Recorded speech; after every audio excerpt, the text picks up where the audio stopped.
यहां जितने भी लोग बैठे हैं सभी कर्मचारी हाथ उठाओ। झूठ नहीं बोलना, सब कर्मचारी है कि नहीं और कर्मचारियों की बीवी है कि नहीं, हाथ उठाओ। सच है, ये बात सच है कि नहीं? आप हाथ रख दो नीचे, आप बैठ आराम से। एक सवाल है मेरा आपसे, ऐसा नहीं होना चाहिए, लेकिन आपको शायद मालूम नहीं है कि गवर्नमेंट का एक सर्कुलर निकला है, अगर आप गुजर भी जाए, आपकी मृत्यु भी हो जाए, तो ये गवर्नमेंट अब आपके बच्चों को नौकरी नहीं देगी।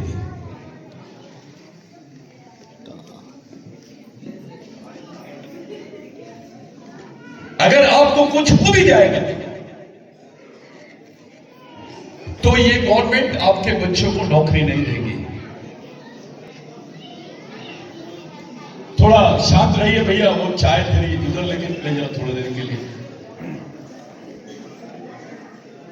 मैं आपसे पूछना चाहता हूं, अभी आरक्षण खत्म हो गया है, सब तरफ प्राइवेटाइज हो गए, यानी निजीकरण हो गया है। आरक्षण था तब आपको नौकरी मिली,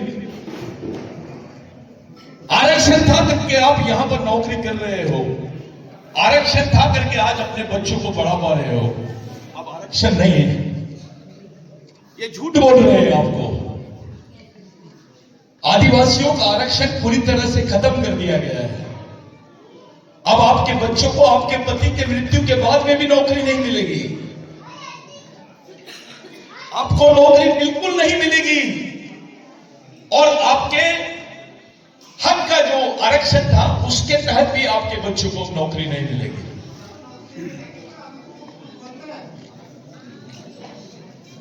अगर आपके बच्चे पढ़े लिखे रहेंगे, अच्छे शिक्षित रहेंगे, आप पूरी मेहनत से आपके बच्चों को पढ़ाएंगे और उसको नौकरी नहीं मिलेगी तो कैसे लगेगा आपको, ये पूछना चाहता हूं। आप लोग क्या व्यवस्था किए आपके बच्चे की कि अगर उसको नौकरी नहीं मिली तो वो क्या करेगा? आपने क्या सोचा है? आपके पास प्लानिंग है?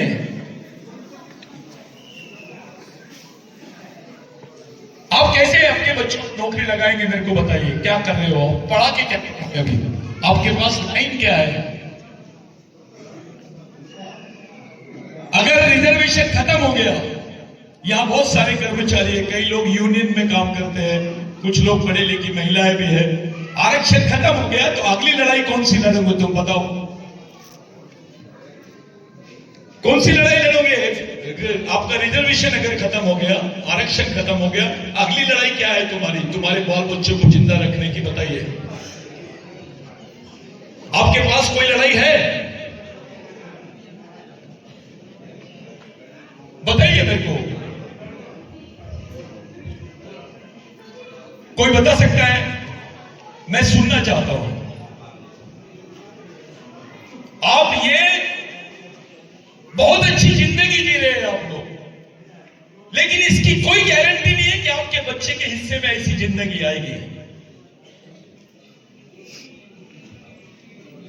ये बहुत अच्छी लाइफ जी रहे हैं आप बहुत खुशकिस्मत है। ये आखिरी जनरेशन है आदिवासियों की जिसको आरक्षण का लाभ मिल गया है। ये ऐसी जनरेशन है जिसको आरक्षण की वजह से नौकरियां मिल गई है, उनके बाल बच्चों के रहने का, खाने का जुगाड़ हो गया है। आपके बच्चों का क्या होगा, इसके बारे में क्या सोच रहे हैं आप? क्योंकि आप समाज का आरक्षण लेके अधिकारी बने, कर्मचारी बने। ये जो ऑर्डिनेंस फैक्ट्री है, इस ऑर्डिनेंस फैक्ट्री में एक भी कर्मचारी, सभी कर्मचारी बैठे हैं। पूरा समाज आपकी तरफ एक उम्मीद से देख रहा है कि ये पढ़े लिखे लोग हैं, इन्होंने कुछ समाज के नाम पर हासिल कर लिया है, ये समाज के लिए कुछ करेंगे। आप लोग क्या करेंगे आपके समाज के लोगों के लिए? एक छोटा सा मैं उदाहरण देना चाहता हूं। अकेले मध्य प्रदेश से 50,000 आदिवासी महिलाएं और लड़कियां गायब हो गई है। सच है? आप हाथ उठाइए सर, खड़े हो जाइए आप। सही है, सही क्या है। नाम है आपका? सही है, क्या जी? जोरदार तालियां बजाओ। सही है, सही है, सही है। हाँ, कि उनको मालूम है, मैं जानता हूँ, मुझे मालूम है। सही है। एक उच्च वर्गीय लड़की दिल्ली में अगर उसके साथ कुछ हो जाए तो पूरा देश में आग लग जाती है। 50,000 लड़कियां गायब है, उस पर कोई बात नहीं कर रहा है।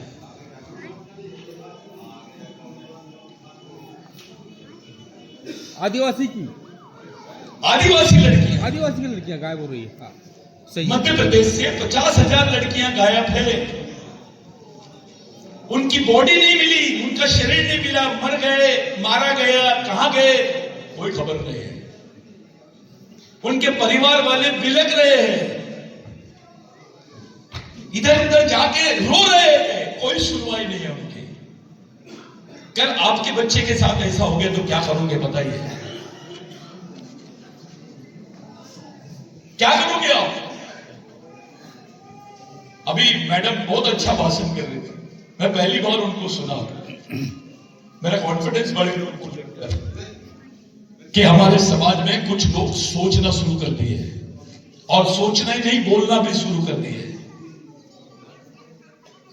आपको मालूम है, एक तरफ 50,000 उस प्रदेश में रहते हैं आप जहां 50,000 आदिवासी महिलाएं गायब हो गई है, बच्चे गायब हो गए, मानव तस्करी की गई, उनको मर्डर किया गया, उनकी किडनियां निकाल के फेंक दी गई, बेचा गया इंटरनेशनल मार्केट में, या उनके ब्लड का बिजनेस किया गया, या उनको दूसरे देश में बेच दिया गया, कुछ नहीं मालूम। चल ठीक है। दूसरी तरफ आपने देखा होगा कि मणिपुर की घटना में आदिवासी महिला को नंगा घुमाया गया सड़क पर। देखा है ना आप लोगों ने ये वीडियो? देखा है कि नहीं? सड़क पे घुमाया गया, पूरे देश ने उसको देखा, और वो महिलाओं को सड़क पे लेके गए और बंदूकों से मार दिया, गोलियों से मार दिया। आदिवासी महिला को, आदिवासी महिला। हाँ। उस देश में आप रहते हैं जहां पर आपका समाज सुरक्षित नहीं है, आपके लिए कोई आवाज नहीं उठा रहा है। इस देश की राष्ट्रपति आदिवासी है, मणिपुर की राज्यपाल आदिवासी थी अनुसुईया उइके। दोनों आदिवासी होने के बाद एक आदिवासी लड़कियों को नंगा घुमाया जाता है, बीच सड़क पे गोलियों से मारा जाता है। बचा नहीं पा रहा है। आपकी राष्ट्रपति आपको आदिवासी नहीं बोल रही है, अनुसूचित जनजाति बोलती है आपको। आपको आदिवासी बोल के पुकारा नहीं जा रहा है। कल आपके बच्चे की पहचान आदिवासी बोल के नहीं रहेगी, उसकी पहचान कोई जात के नाम पर डाल दिया जाएगी। कोई ताली नहीं बजाएगा, बिल्कुल ताली नहीं बजाना, बुरा नहीं मानना। मैं आपसे बात करने के लिए आया हूं। मेरे को मरकाम साहब ने बोले कि चलो इटारसी में सब कर्मचारी लोग हैं, आपको उनसे मिलाते हैं। किसी ने कोई प्रतिक्रिया नहीं दिया। राष्ट्रपति से बड़ा कोई पद है क्या देश में?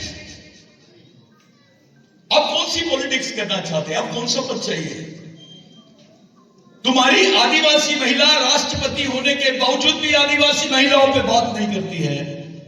इससे ज्यादा शर्मनाक बात कुछ नहीं हो सकती है। और तुम्हारे नेता तो गांडू है, उनको पार्टियों की बहुत चिंता है, समाज की चिंता नहीं है। आज ऐसे समय जब आपको कोई मानता नहीं है, आपको कोई सुन नहीं रहा है, तब आप लोगों ने 150 साल बिरसा मुंडा को याद कर रहे हैं। किसी ने पूछा आपसे, कौन है बिरसा मुंडा? क्या किया उसने आपके लिए?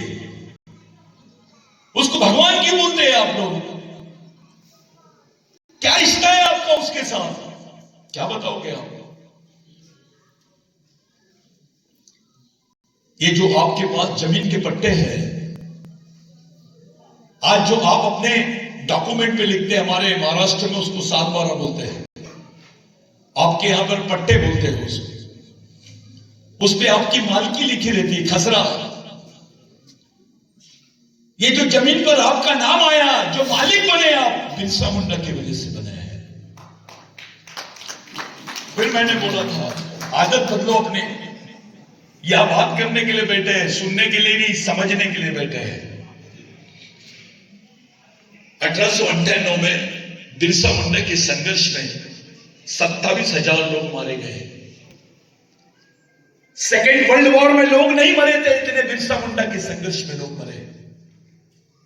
5 साल के बच्चे से लेकर 80 साल का बूढ़ा भी मरा है। भारत में अभी महिलाओं को पुलिस में भर्ती कर रहे हैं। उस वक्त बिरसा मुंडा के साथ महिलाएं तीर कमठा लेके लड़ रही थी। जिनके पेट में रोटी नहीं थी, बदन पे कपड़े नहीं थे, वो लोग लड़ रहे थे आपके लिए, मेरे लिए। उस लड़ाई की वजह से अंग्रेज सरकार घबरा गई, ब्रिटेन में जाके रूल बनाए, जिसको भूमि संपादन अधिनियम बोलते हैं, लैंड एक्विजिशन एक्ट बोलते हैं उसको। उसमें लिखा हुआ था कि आदिवासी की जमीन गैर आदिवासी आदमी नहीं ले सकता है, और गैर आदिवासी तो क्या, सरकार भी नहीं ले सकती है। अगर वो कानून नहीं होता तो तुम्हारे पास 1 एकड़, 2 एकड़, 4 एकड़, 5 एकड़ जमीन नहीं होती। उस वक्त देश आजाद नहीं हुआ था। उस कानून के भरोसे आपके पास जमीन बनी, आप जमीन के मालिक बने। पहले आपको भूमिधारी लिखते थे, उसको बोलते भूमि धारक। बिरसा मुंडा के आंदोलन ने इस देश के प्रत्येक नागरिक को भूमालक बनाया है, आपको मालक बनाया इस जमीन का। वो है भगवान बिरसा मुंडा। मैं आपसे पूछना चाहता हूं, जब आरक्षण नहीं था, नौकरियां नहीं थी, तो जिंदा रहने का साधन क्या था? जमीन। इस जमीन ने जिंदा रखी है आपको। ये जमीन नहीं होती तो आप जिंदा भी नहीं रहते इस देश में। साथियों, छोटी सी बात पूछता हूं मैं आपसे। मेरी मां बहनें, पढ़े लिखे लोग हैं, सब लोग हैं। वो जो बोल रही थी, बिलक बिलक के बात कर रही थी मरखा मैडम, उसका दर्द समझ रहा था मैं। वो आपको बोल रही थी कि भाई आप लोग पहचानो अपनी संस्कृति को, अपनी सभ्यता को पहचानो।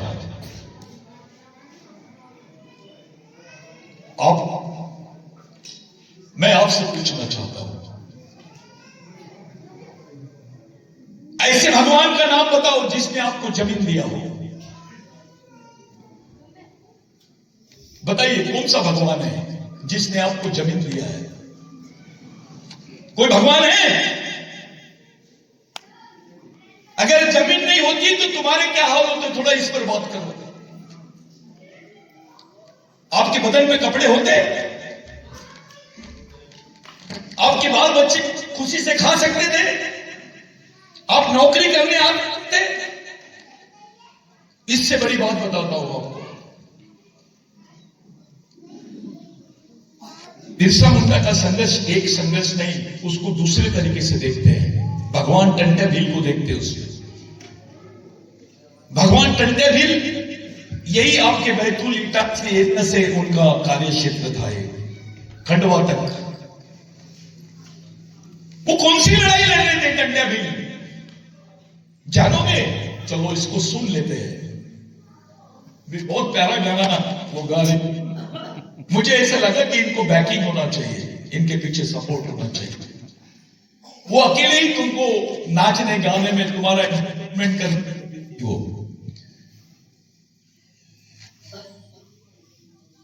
ऐसे बच्चे हजारों की संख्या में समाज में, जिनका कोई वाले नहीं है। टंटे जिसके मैं जिक्र कर रहा हूं, समझ लो।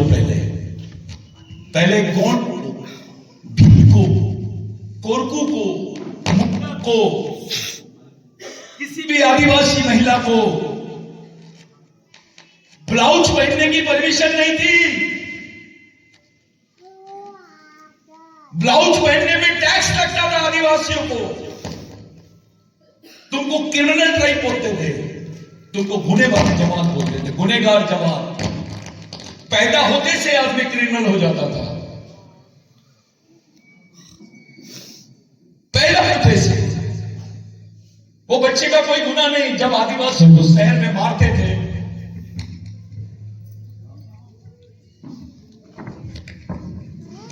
आदिवासियों को जब शहर में मारते थे, उनका मर्डर भी कर देते थे, तो उनकी मर्डर को मर्डर नहीं बोलते थे, उसकी कोई एफआईआर नहीं होती थी। तुमको मार भी दिए तो एफआईआर नहीं होना, ऐसा कानून विश्व में किसी समाज के साथ में नहीं था जो आदिवासियों के साथ में था। हमारी मां बहनों को ब्लाउज पहनने के लिए टैक्स लगता था, टैक्स। वो लड़ाई लड़ा है बिरसा मुंडा ने, वो लड़ाई टंडे बिल ने लड़ा है, वो बाबूराव शेरमाके ने लड़ा है।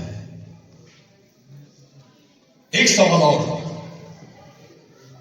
बड़ी बड़ी हाकते हैं लोग, तुमको देश का राष्ट्रभक्त होने का तुम्हारे सामने बड़ा बड़ा बखान करते हैं।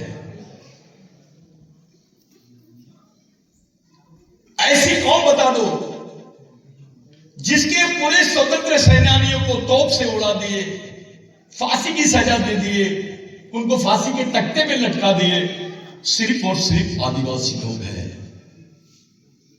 कोई दूसरा समाज बताइए, टंडे भील फांसी पे लटका दिए, बाबूराव शर्मा के उसको भी फांसी पे लटका दिए, शंकर शाह रघुनाथ शाह उसको तोप पर बांधकर उनको उड़ा दिए।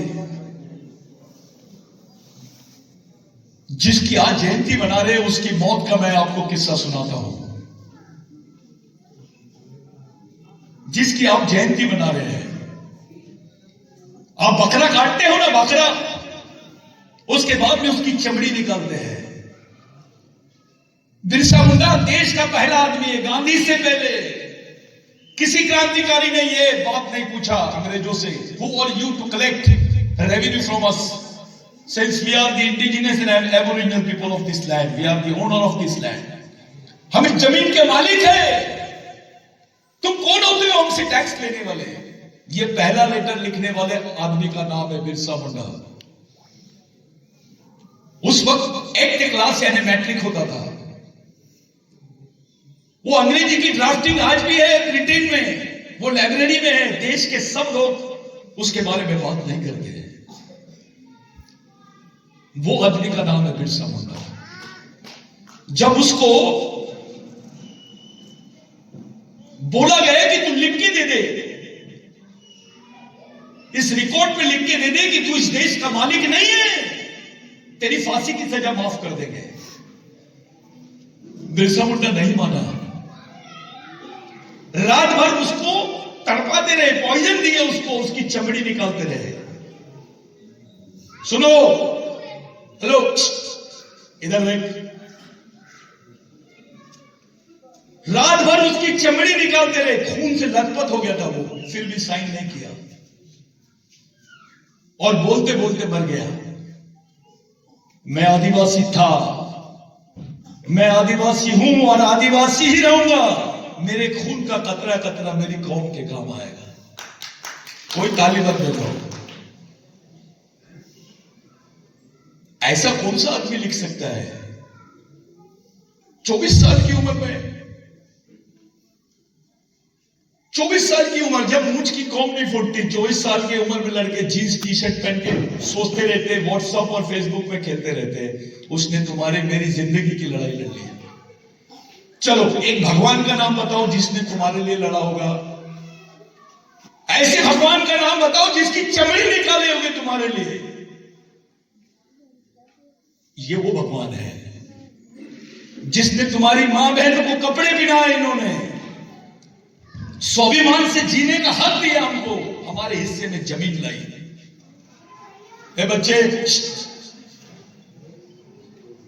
आपके हिस्से में जमीन आई।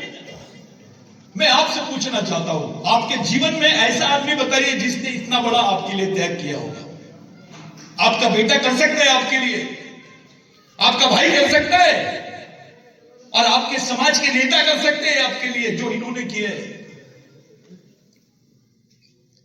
जब भी मैडम ने बोली कि हम राजा थे, हमने सोने के सिक्के चलाए, वो छोड़ दो यार।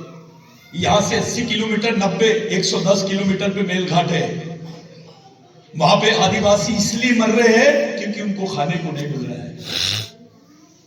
भूख से मर रहे, कुत्ता भूख से नहीं मिलता लेकिन मरता, लेकिन आदिवासी मर रहा है। ऐसी हालत आपके समाज की क्यों है? क्या है आपके पास? ऐसी पूरी व्यवस्था तुम्हारे खिलाफ में क्यों खड़ी हो गई है? 13-13 साल की लड़कियों के हाथ में किताब होना चाहिए था तो बंदूक दिखाई दे रही है। अभी फेसबुक पे देखे होंगे, व्हाट्सएप पे आ रहा है कि एक लड़की, आदिवासी लड़की बेचारी चप्पल पहनी है और उसके हाथ में AK-47 देके उसको सरेंडर करने लेके जा रहे हैं नक्सलवादी बोलकर। जिस बच्चे के हाथ में किताब आई होनी चाहिए थी, उसके हाथ में हथियार कैसे आए? ये कौन सा नेता बात कर रहा है इस पर? डरते हैं, समाज की वास्तविकता पे बात करने से डरते हैं, सच बोलने से डर रहे हैं हमारे लोग। मैं आपसे पूछना चाहता हूं भाइयों, ठीक है आप तो यहां पर एंजॉय कर रहे हैं, मैं ऐसे क्षेत्रों में घूमता हूं जिनको 2 दिन के बाद में खाना मिलता है। मेरी नजर में समाज के पढ़े लिखे कर्मचारी, अधिकारी लोग समाज के सबसे बड़े गद्दार हैं। बुरा नहीं मानना आप। अगर यही पढ़ा लिखा वर्ग ईमानदार होता और इसी ने समाज की नींव रख दिया रहता तो आज हमारे आने वाली पीढ़ी के लिए कोई रास्ता बनता। एक मुस्लिम भाई अपने बच्चे को 4 साल की उम्र से मदरसा लेके जाता है, उसके हाथ में कुरान शरीफ देता है और उसको बोलता है बेटा ये तेरे जीने और मरने का रास्ता है। उनके मस्जिदें चलती है, उनके स्कूल चलते हैं, उनके कॉलेजेस चलते हैं, उस समाज के लिए जीने मरने वाले लोग हैं। इसलिए इस देश में उनका अस्तित्व है, उनको तो आरक्षण भी नहीं है। एक बौद्ध भाई जिनको अछूत लोग बोलते थे पहले, डॉक्टर बाबा साहब अंबेडकर के विचारों की प्रेरणा लेकर वो इस लायक बन गए कि आज देश के हुक्मरानों को चैलेंज करते हैं। उनके बौद्ध विहार चलते हैं, कॉलेजेस चलते हैं, स्कूल चलते हैं, उनके लोग भिक्खू बन के समाज के लिए काम करते हैं। वो भी अपने बाप बच्चे के हाथ में डॉक्टर बाबा साहब अंबेडकर का ग्रंथ देते हैं, बुद्धा और उसका धम्म। डॉक्टर अंबेडकर की विचारधारा और बुद्ध धम्म का उसको उसके हाथ में वो देते हैं और संविधान देते हैं उसके हाथ में। इसलिए इस देश में उनका अस्तित्व है। ब्राह्मण भाई अपने बच्चों को 4 साल से वो लोग आरएसएस की शाखा में भेजते हैं। वो जज भी रहेगा तो चड्डी पहन के जाता है शाखा में। वो अपने बच्चे को रामायण देते हैं, महाभारत देते हैं, वेद देते हैं, उनको बताते हैं। आज पूरे मंदिरों में जो पंडित बैठे हैं उनके बच्चे फॉरेन में पढ़ रहे हैं। मंदिरों की ऐसी हालत है कि हनुमान जी से ज्यादा गोरा दिखता है पंडित, क्योंकि जो उसको लड्डू मिलते हैं, जो उसको मेवा मिलता है, वो हनुमान जी नहीं खाता है, वो ही खाता है। हंसने की बात नहीं है, व्यवस्था बता रहा हूं। उनके पास भी एक व्यवस्था है, इसलिए देश में उनकी आज हुकूमत है। आपके बच्चे ने आपसे पूछा, देखिए ये यहां जितनी महिलाएं हैं, मेरी बहनें हैं, मेरे भाई लोग हैं, मैं इनसे पूछना चाहता हूं। आपके बच्चे ने आपको खड़ा होकर पूछा कि इस देश में मैं कौन हूं, मेरा इतिहास क्या है, मेरे दोस्त कौन है, मेरे दुश्मन कौन से, मेरे को कौन से मार्ग से जाना चाहिए, कौन सी किताब दोगे उसके हाथ में आप? कौन सी किताब है उसके पास? क्या है, आप क्या दोगे? चलो बताइए। अरे ये समाज की ऐसी हालत हो गई है कि ये अपने समाज के आने वाली पीढ़ी को मार्गदर्शन करने लायक नहीं रहा। अरे खाना तो बच्चे को बकरी भी पिला देती है, गाय भी दूध देती है। इंसान और जानवर में एक ही फर्क है, इंसान सोच सकता है, जानवर सोच नहीं सकता। कौन से विचार दे रहे हैं आप अपने बच्चों को? चलो बताइए, क्या दे रहे हो आप? बच्चा आपका रहेगा लेकिन सुनेगा शर्मा जी की, बच्चा आपका रहेगा सुनेगा तिवारी जी की। कुत्ते जैसी हालत हो जाएगी आपके बच्चों की। कैसा लगेगा आपको? आपके बच्चे के साथ जब छल होगा, उसके साथ शोषण होगा, आपकी मां बहनों को सड़क पे खड़े नहीं रहने देंगे लोग। मध्य प्रदेश में एक घर छोड़ के दूसरे आदिवासियों का मजदूर है। सच है। और आदिवासी की रोज की इनकम कितनी है मध्य प्रदेश गवर्नमेंट में? आखिरी आदिवासी आदमी की इनकम कितनी है? ₹1.80। अबे ₹1.80 में कैडबरी की चॉकलेट नहीं आती, वो रोटी कैसे खाएगा?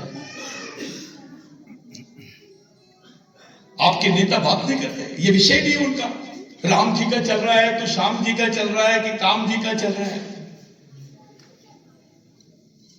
मैं आपसे पूछना चाहता हूं, आपका बच्चा आपसे पूछे मैं कौन हूं, मेरे को कौन से रास्ते से जाना है, मेरी संस्कृति क्या है, मेरा इतिहास क्या है, क्या दोगे उसके हाथ में? बताइए तो सही। क्यों आपके बच्चे ने ये सवाल पूछना नहीं चाहिए क्या आपसे? सब लोग अपने अपने बच्चों को समझा रहे हैं अपना इतिहास, आप अपने बच्चों को क्या बता रहे हैं? आसाराम बाबू, रामदेव बाबा, अबे रामदेव बाबा को बोलो, आदिवासी महिला जैसा अपने बच्चे को पीठ पे बांध के वो 6 फीट का गड्ढा खोद देती है, तो भी उसको 2 वक्त की रोटी बराबर नहीं मिलती है। रामदेव बाबा जिस दिन ये काम करेगा तो कामदेव बाबा बन जाएगा। ये हालत है आपके समाज की। और उस हालत में हमारे लोग सिर्फ नाचने गाना चाहिए, बस नाचना भी चाहिए, लेकिन सोचना भी चाहिए। कौन सोचेगा? पढ़े लिखे लोग तो आप है, पेट तो आपका भरा है, आप उठे भी हो तो आपको मालूम है इस महीने में मेरे को पेमेंट मिलेगी। लेकिन आदिवासी तो ऐसे है कि काम मिलेगा क्या, इस पर बात कर रहे हो। आज काम ही नहीं रहेगा तो क्या करेंगे? एक मैं अच्छी रिपोर्ट बताता हूं आपको। आदिवासियों के पास काम नहीं है, खाने को नहीं है, काम नहीं है करके अपना खून बेच रहे हैं वो लोग। खून 800 रुपए में अपना खून बेचते हैं और महीने भर का राशन लाते हैं। डॉक्टर बोलता है खाना खाएगा तो खून बनेगा। क्या बोलता है डॉक्टर? खाना खाएगा तो खून बनेगा। लेकिन सरकार बोलती है आदिवासियों को खाना होना तो खून देना पड़ेगा। ऐसी हालत आपके भाई लोगों की है। क्या सोच रहे हैं आप उसके बारे में? मेरे को यकीन है आपको शायद मालूम नहीं होगी ये बात, आप लोगों ने कभी इंटरेस्ट ही नहीं लिया होगा इसमें। आप अपनी गृहस्थी में खुश हैं। अरे ये मंदिर जाना छोड़ो, एक बार अपने आदिवासियों के एरिया में घूम के तो आओ, अपने लोगों का दर्द तो देख लो, क्या कौन सी कंडीशन में जी रहे हो। यहां कुत्ता भूख से नहीं मरता है, आदिवासी बच्चा भूख से मरता है। इससे ज्यादा दर्दनाक बातें कुछ नहीं हो सकती। जिंदा रहने के लिए खून बेचना पड़ता है आपको। उस बिरसा मुंडा को आप लोग आज याद कर रहे हैं साथियों। डॉक्टर बाबा साहब आंबेडकर और महात्मा गांधी जी, ये 2 महापुरुष इस देश के सबसे बड़े महापुरुष हैं। लेकिन ये दोनों महापुरुषों ने बिरसा मुंडा से प्रेरणा ली। ये इतिहास को दबाया गया। डॉक्टर बाबा साहब आंबेडकर महाराष्ट्र की भंडारा से इलेक्शन हार गए थे। वो डॉक्टर बाबा साहब आंबेडकर पहली बार पश्चिम बंगाल से जीत के गए और वो पश्चिम बंगाल में जिन्होंने डॉक्टर बाबा साहब आंबेडकर को जिताया वो बिरसा मुंडा को मानने वाले, उसके विचारों पे चलने वाले लोग थे। डॉक्टर बाबा साहब आंबेडकर पश्चिम बंगाल से जीते, संविधान सभा के अध्यक्ष बने और उनको भारत का संविधान बनाने का मौका मिला। अगर बिरसा मुंडा का आंदोलन नहीं होता तो बाबा साहब संविधान नहीं लिखते तो आपके हिस्से में अधिकार नहीं आते, ये नौकरी नहीं होती। महात्मा गांधी जी, उनका नाम था मोहनदास करमचंद गांधी। ब्रिटेन से आए थे, कांग्रेस का पहला अधिवेशन था। वो अधिवेशन में आदिवासियों ने लिख के रखा था वहां से, महामानव, क्रांति सूर्य, धरती आबा भगवान बिरसा मुंडा। गांधी जी ने वो गेट देखा, एक आदिवासी को बुलाया, लंगोटी वाले को पूछा ये कितने लोगों के नाम है। वो आदिवासी खड़ा हुआ और बोलता है गांधी जी एक ही आदमी का नाम है। गांधी जी ने पूछा ये कितने साल जिया? तो उसने बताया 24 साल। ये क्या चाहते थे? तो उसने अपनी भाषा में बताया, मोड़ा घास बोल माउस। हमारे गोंडी में बोलते हैं उसको मावा डांटे मावा राज। हमारे गांव में हमारा राज। जब ये गांधी को पता चला कि ये विचारधारा तो देश को आजादी दिला सकती है, गांधी जी ने कोट टाई उतारा, बिरसा मुंडा की जैसी लंगोटी पहना और इस देश में भारत छोड़ो आंदोलन की नींव रखी। अगर गांधी जी इस देश के राष्ट्रपिता है तो बिरसा मुंडा तो आजा होना चाहिए, क्योंकि वो आदिवासी है, उस पर कोई बात नहीं करता। आपके इतिहास को आप तक पहुंचने नहीं दिया गया।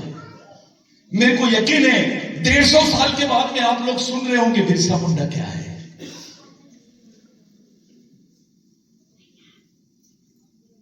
ये दोनों आदिवासी की शादी हो, मुंडा, ये भील हो, पोरकू हो, गोंड हो, प्रधान हो, कोई भी हो, उसके घर के सामने क्या बांट लगाते हैं?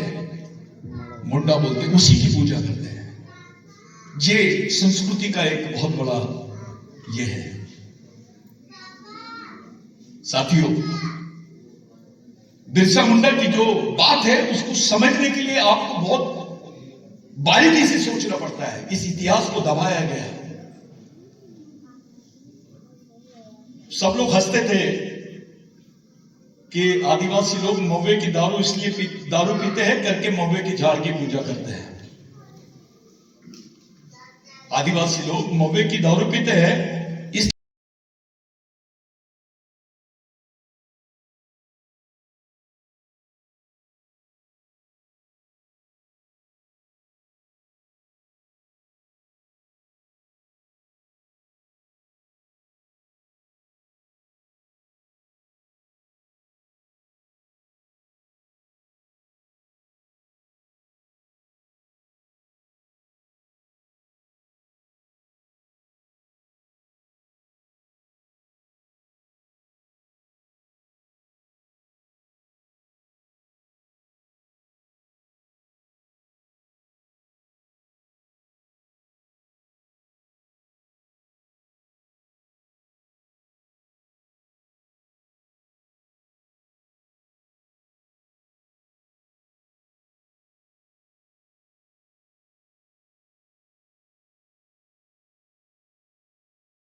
उस आंदोलन को पैसा दे रहे हैं जो तुम्हारे समाज को निस्त नाबूद और खत्म करने में लगे हुए हैं।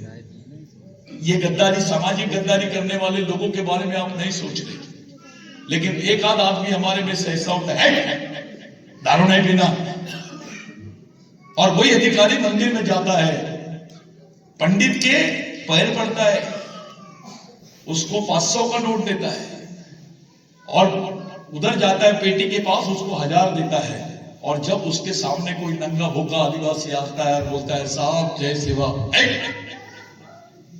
ऐसे आदमी का कोई वैल्यू है?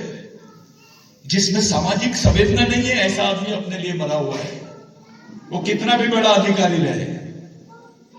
जिसमें सामाजिक संवेदना है, मजदूर क्यों नहीं रहता, वो समाज के काम का है, ऐसा आदमी मरा हुआ है। जिंदे आदमी से समाज बनता है, मरे हुए आदमी समाज का हिस्सा नहीं हो सकते। आप अपने बाल बच्चों के बारे में सोचो, इस बात की गंभीरता को समझो कि आप किसको याद कर रहे हो। ये क्या है? आपने कई भगवानों की कथा सुने होंगे, इसकी सच्चाई मैंने आपके सामने रखा। चलो एक की तुलना करो उसके साथ, जिसने तुम्हारे समाज के लिए इतना बड़ा त्याग किया हो। बताओ, आपने जिसको देखा नहीं उसके गुणगान करते हो। अरे जिसने तो पूरी सच्चाई है। मैं इंजीनियर था, मैं भी डिप्टी एग्जीक्यूटिव इंजीनियर था, मैं महाराष्ट्र स्टेट इलेक्ट्रिसिटी बोर्ड में था, मैं स्टूडेंट था तब इधर आता था, मैं यहां पर भी मैं एक बार आके गया हूं। मेरे को लोग हंसते थे, मैं बैग लटका के आता था, तो मेरे को बोलते थे ये पागल हो गया है सतीश पहला, ये बिरसा मुंडा करता है। मैंने 2001 में अपनी जॉब छोड़ी, मैं क्लास 1 ऑफिसर था, हमने शादी वादी सब छोड़े, मेरे साथ में भी लोग हैं ऐसे शादी नहीं किए, घर बार छोड़ दिए, 25 साल तक एक ही काम किए कि जो अपने शहीद है उनको जमीन तक पहुंचाए, समाज तक पहुंचाए। आज लोग पहचानने लगे बिरसा मुंडा कौन है, टंटा भील कौन है। सरकार मजबूर हो गई नाम लेने के लिए। आज देश का कोई भी ऐसा स्टेट नहीं है, कोई आदिवासी नहीं है जो नहीं जानता होगा बिरसा मुंडा कौन है, टंटा भील कौन है, बाबूराव शेरवाके कौन है। इन महापुरुषों के इतिहास को वहां तक पहुंचाए, वो समाधान है। लोग बोलते हैं कि तुमने पागलपना किए, पूरा लाइफ इसमें गुजार दिए, समाधान है। आज इस देश के 19 स्टेट्स में ये जो टोपी देख रहे हैं आप, ये टोपीधारी लोग और जो ब्रेन से काम कर रहे हैं, आपके जैसे ऑफिसर्स लोग हैं, कर्मचारी, कोई कलेक्टर है, कोई कमिश्नर है, सब काम कर रहे हैं। इतना ही नहीं, पाकिस्तान के भी आदिवासी इस मिशन को मानते हैं, बांग्लादेश के भी आदिवासी मानते हैं, ऑस्ट्रेलिया के भी आदिवासी मानते हैं, अमेरिका के भी आदिवासी मानते हैं। वहां पर भी टंटा भील और बिरसा मुंडा का नाम पहुंच गया है। साथियों, अभी अंतरराष्ट्रीय संविधान पे भी बात कर रहे हैं। ये लोग चाहते नहीं है कि तुमको अंतरराष्ट्रीय संविधान में स्थान मिले। अभी तो संविधान है, आने वाले समय में दुनिया छोटी होती चली जा रही है, वो अंतरराष्ट्रीय संविधान का पावर रहेगा। भारत सरकार बोल रही है, सुप्रीम कोर्ट ने बोला कि आदिवासी इस देश का मालिक है। 2010 में हम लोग वो लड़ाई लड़े नंदाबाई भील की केस की। हमारे बीच में जादव दादा है, मरकाम साहब है, ये फैमिली पूरी डेडिकेटेड है। ये सुपर क्लास 1 ऑफिसर थे मध्य प्रदेश गवर्नमेंट, जो पागल जैसे दीवाने जैसे घूमते हैं समाज के लिए। ये लड़के बेटे तुम्हारे सामने, इन्होंने पूरा लाइफ छोड़ दिया। ऐसे कई लोग हैं जो भूखे प्यासे रह के काम करते हैं। उस लड़ाई का आज ये परिणाम हुआ कि गवर्नमेंट सोचने लग गई है आपके बारे में। सुप्रीम कोर्ट बोलता है देश का आदिवासी देश का मूल मालिक है और उसका सम्मान होना चाहिए, उसको उसके अधिकार मिलना चाहिए। हाईकोर्ट बोलता है भगवान राम यहां पैदा हुए, सबने मान लिए, भगवान राम का मंदिर बन गया। लेकिन सुप्रीम कोर्ट बोलने के बाद भी आदिवासियों को उसके अधिकार नहीं मिले। ये हाईकोर्ट कोर्ट का न्याय का जो जजमेंट है वो भगवान राम को लागू होता है, आदिवासियों को नहीं होता क्या? आप लोग सोचो। और भारत सरकार बोलती है संयुक्त राष्ट्र संघ में कि भारत में आदिवासी नहीं रहते हैं, भारत में जनजाति के लोग रहते हैं, आदिवासी नहीं रहते हैं। उसका दूसरा मतलब यह होता है साथियों, आदिवासी भारत के नागरिक नहीं है। वो आपकी नागरिकता को भी चैलेंज कर देते हैं। आपके बच्चे का क्या होगा जब उसको इस देश का नागरिक नहीं मानेंगे तो? चलो बताओ, कौन बताएगा? जब आपके बच्चों को इस देश का नागरिक नहीं मानेंगे तब आप लोग क्या करोगे? थोड़ा बताइए, कौन सी लड़ाई लड़ोगे तुम? ये जो जनरेशन है अपनी, इनका कोई वाली नहीं है। ये बच्चों को कोई लड़की को अगर नंगा भी कर देंगे मध्य प्रदेश में तो तुम्हारे पास ताकत नहीं है कि तुम उसका खुल के विरोध कर सको। संगठन ही नहीं है तुम्हारे पास, एकता नहीं है, विचार नहीं है। इस समाज को चलाने वाले लोग कौन है? समाज का चालक, पालक और मालक कौन है? किसी ने पूछा? एक गाड़ी होती है, उसका भी चालक होता है, मालक होता है और पालक होता है। आपके समाज का चालक, पालक, मालक कौन है? कोई पूछा तो क्या जवाब दोगे? बताइए।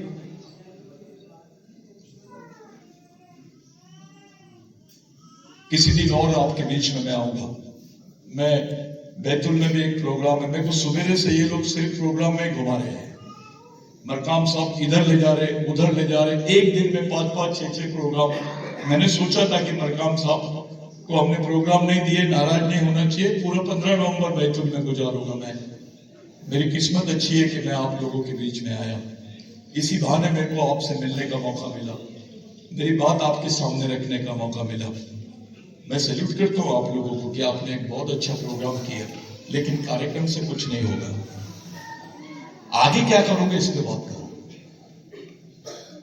आगे क्या करना है इस पे बात करो। कैसे करोगे उस पे बात करो। अपने ब्रेन को तैयार करो साथियों। ऊपर वाले ने 2 रोटी तुमको, फड़ा पेन की मेहरबानी से 2 रोटी का जुगाड़ तो हो गया, लेकिन आपके जैसे भाई जो है आपके भूखे पड़े हैं, उनकी हालत देखकर उनके लिए क्या रास्ता बना सकते हो, उस पर भी बात होनी चाहिए। मैं ये अपेक्षा लेके आपके बीच में आया था कि आप समाज के पढ़े लिखे लोग हैं, जिम्मेदार परिवार के लोग हैं। मैं अपनी बात आपके सामने रखूंगा और उस पर आप लोग विचार करेंगे। इतना अच्छा मार्मिक बात बोली मरकाम मैडम ने। मैं बहुत थोड़े देर के लिए सेंटिमेंटल हो गया कि कम से कम ये बोल तो रही है। मैं जब भी गया उनके घर में सिर्फ चाय पिया, नाश्ता किया, ये लोग अच्छा खिलाते पिलाते चले जाता हूं मैं, लेकिन मेरे को नहीं मालूम था कि ये लोग इतने अच्छे से अपनी बात रख सकते हैं। मैं आप तमाम लोगों का धन्यवाद देना चाहता हूं। ये जो गाना गा रही है, मैं उसको भी रिक्वेस्ट करता हूं, तेरी आवाज बहुत अच्छी है लेकिन क्रांतिकारी गाने गाओ। ये इनको नचाना नहीं, इनको खौलाना। नचा देंगे तो ये नाच के फ्री हो जाएंगे, इनको फ्री नहीं। इनके अंदर का जो ब्लड है, आदिवासी ब्लड है, वो खौलना चाहिए। उस पर बात करनी पड़ेगी और ये जवाबदारी है तुम्हारी। मैं जिन कर्मचारियों ने ये कार्यक्रम किए, मैं उनको भी सैल्यूट करता हूं और आप लोगों से विनती करता हूं कि जिस महापुरुष को हम लोग याद कर रहे हैं, जिन क्रांतिकारियों को हम लोग याद कर रहे हैं, हम 2 मिनट के लिए उनको आदरांजलि देंगे। शहीद मरता नहीं है, वो जिंदा है हमारे बीच में। उनको श्रद्धांजलि नहीं, आदरांजलि देंगे। आप लोग 2 मिनट अपने अपनी जगह पे सब लोग खड़े हो जाएंगे और आज के बाद समाज को मालूम होना चाहिए कि उसके चालक, पालक और मालक यानी God, GOD God, G for guardian, O for owner, D for driver. इस समाज के चालक, मालक और पालक यही रहते हैं, ऐसा सबको मालूम होना चाहिए। इस ऑर्डिनेंस फैक्ट्री से एक मूवमेंट खड़ी होना चाहिए, समाज में एक आंदोलन खड़ा होना चाहिए, समाज में एक सामाजिक मिशन खड़ा होना चाहिए। मैं ऐसी अपेक्षा रखता हूं हम सब लोग मिलकर हमारे आराध्य बड़ा पेन, बड़ा देव नहीं, क्या बोला मैं? याद है? फड़ा पेन, फड़ा यानी बड़ी, फड़ोल यानी बचपने से नहीं, हजारों साल से यही सुनते हुए आ रहे हैं। फड़ा पेन, फड़ोल पेन नहीं सुने। शंकर भगवान को बोलते हैं फड़ा पेन, बड़ोर देव, बड़ा देव। शंकर भगवान की मां को मानता है आदिवासी आदमी। शंकर भगवान तो उसका बेटा है, उसकी मां को मानने वाला है और उसकी मां के बारे में किसी को कुछ नहीं मालूम। कोई ग्रंथों में नहीं मिलेगा आपको, कोई पंडित नहीं बताएगा। आदिवासी संस्कृति बहुत बड़ी है, बहुत गहरी है। आप अभिमान करो, पूरे विश्व के वैज्ञानिक बोल रहे हैं कि जल, जमीन, जंगल, बगैर जल के आदमी जी सकता क्या? बिगर जंगल नहीं रहेंगे तो तुमको वायु मिलेगी क्या? ऑक्सीजन मिलेगा? नहीं मिलेगा। जमीन नहीं रहेगी तो जी सकोगे क्या? तो ये जो जल जमीन जंगल बचाने का जो काम है, ये आदिवासी व्यक्ति और आदिवासी संस्कृति ही कर सकती है, ऐसा विश्व के वैज्ञानिक मान रहे हैं। उस संस्कृति को विश्व के वैज्ञानिक मान रहे हैं, आप क्यों नहीं मान रहे? आप उनसे बड़े साइंटिस्ट है क्या? साथियों, बाबा साहब ने बिरसा मुंडा से प्रेरणा लिया, गांधी जी ने बिरसा मुंडा से प्रेरणा लिया। मैं चाहता हूं पूरा आदिवासी समाज बिरसा मुंडा से प्रेरणा लेना चाहिए।